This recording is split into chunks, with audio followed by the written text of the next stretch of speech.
What's up, everybody? Welcome back to the VSO Gun Channel. Thanks for joining us here today. It is excellent to have you here, and today's video is actually going to be more of a brief overview video resulting directly from you guys in the comments section. So this one came directly from the audience, and in some recent videos I've been using a helmet, and I said that I would cover it when I finished it. Well, I finally finished it. So the second component of the helmet, which is the hearing protection component, arrived yesterday. I spent some time last night putting it together, and basically we're going to go over it really quick, some of the initial impressions that I have of the thing, and then we're going to go out to the range and test it here in a second.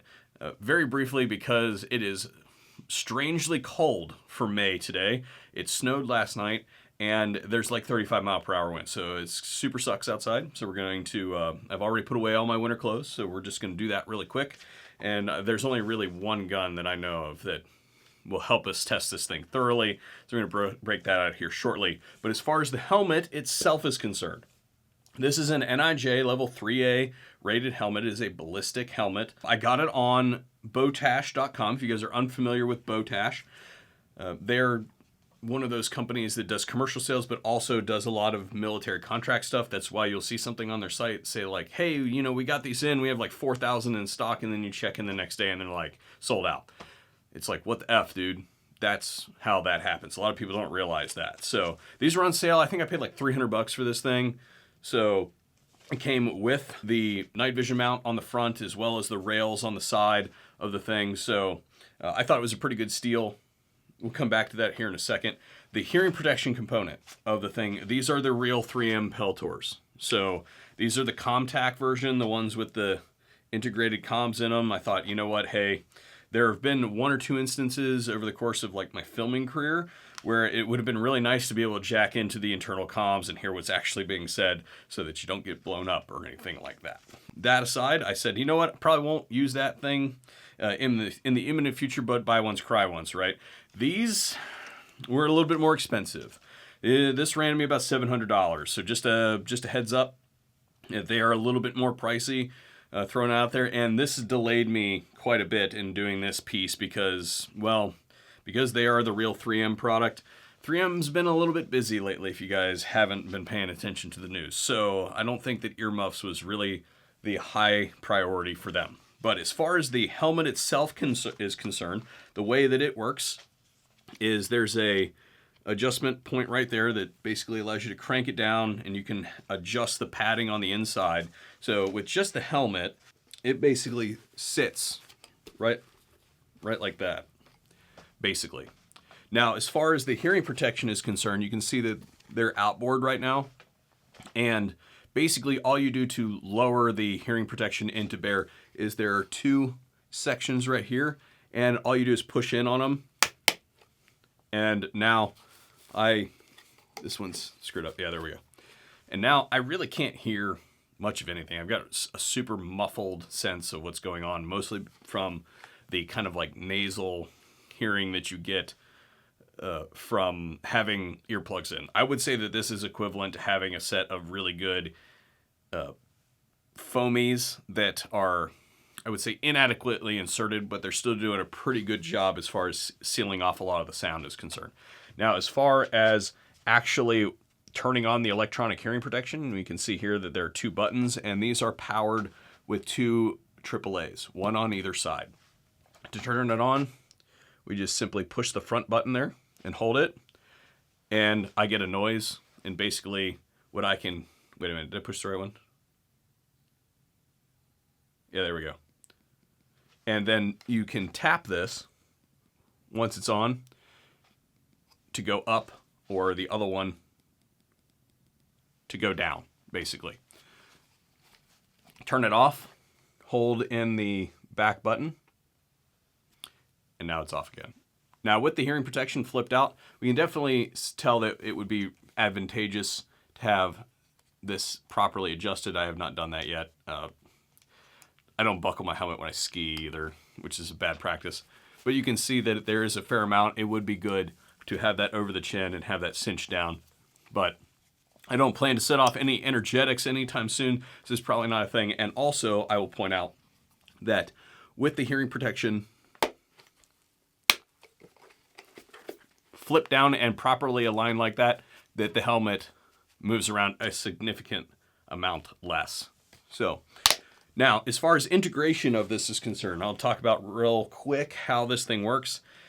It is my opinion that, and I don't have an extreme amount of experience with this. I've never taken one apart before, but I've seen the way that they fitted before. The way that this works is the adapter here, this piece, basically inserts from back here. There's a space right there that allows that whole thing, that whole assembly, to drop in on this rail here. And it is my opinion that the rails on this helmet are just slightly out of spec.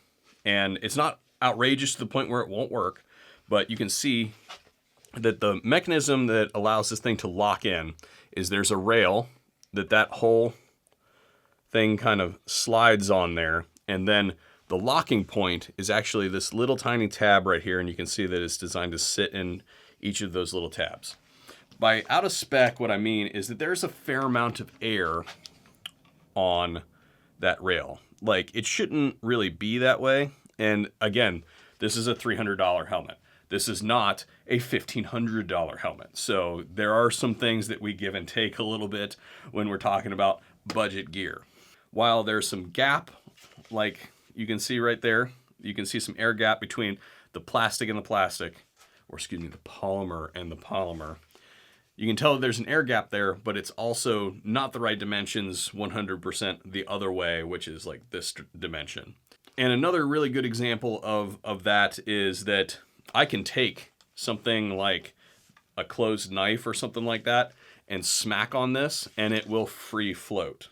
So time will tell on whether or not the Peltor product is going to stay where I put it through recoil and things like that.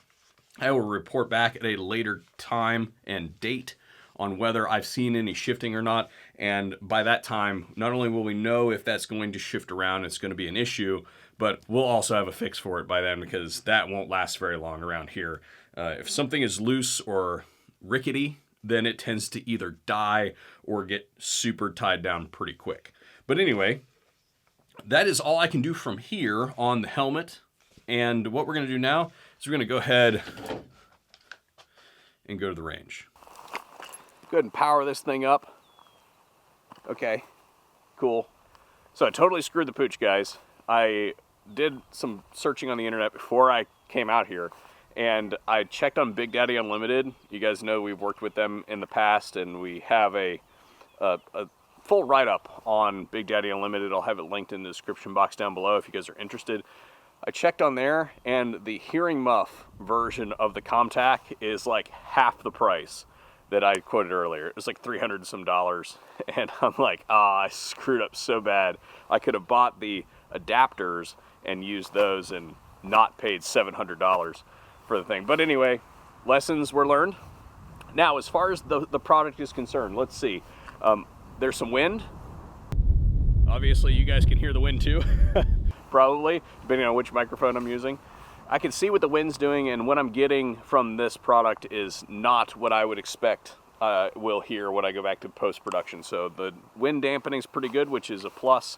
And the other thing I'm going to point out is that these things hear in stereo. So I can tell that there's a bird over there, and then there's some kind of other, like turkeys or something bashing around down over there in the bottom. For anybody who doesn't know what that means, is some lower quality products on the market will hear in mono. And it's kind of like your scuba diving. You can't really tell which direction the sound's coming from, and it's as simple as this microphone feeds into this muff into this ear, and same thing with this one. They don't mix the signals. Some of your lower quality products, the one that immediately comes to my mind is the Walker product, doesn't hear in stereo, or at least the models that I have don't, or I've had experience with, don't hear in stereo. They hear in mono. So this one hears in stereo. The Howard Light product that you see me use normally, that hears in stereo. So great. Now what we're going to do is, you guys have seen this one before. This is our Ballistic Advantage machine gun. Full video out on this thing if you guys want more information on it. I have it linked in the description box down below. Very cool gun. You've seen it lots of times before. And before I freeze to death out here, what we're going to do is basically see what the pickup and recovery time, saturation point, all that sort of stuff looks like on the Peltor ComTac. So here we go. This gun needs cleaned. So here we go. I'm just going to start off with like 1 or 2 rounds, see what the recovery sounds like.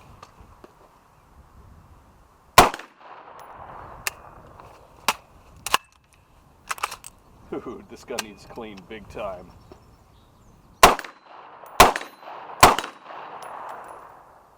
Testing, testing. Test, test, test, test, test, test. Yeah, guys, I didn't lose it at all. So the recovery time on the Peltor sounds pretty good. Obviously, we have to see if it can handle real sustained fire. Test, test, test, test. Yep, sounds good. That was totally necessary, right? That's exactly what we needed to do. But anyway, guys, that is a quick overview of what's going on top of my head with both the helmet as well as the integrated hearing protection. I just thought that that's something that would be a good time, since everybody's going out and buying stuff like this right now, that I give a perspective on what it is that I'm using, and then I can use it in the future when somebody asks the same question. Thanks for joining us here today on the VSO Gun Channel. I hope that you learned something from the video or found it interesting and informative. If you did, please smash that subscribe button down below, share it around, and hopefully we'll see you guys on another video here at the VSO Gun Channel. Thanks for watching.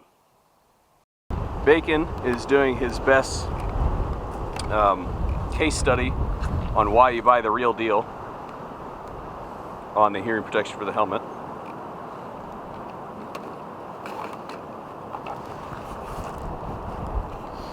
Hey, at least it's cool out.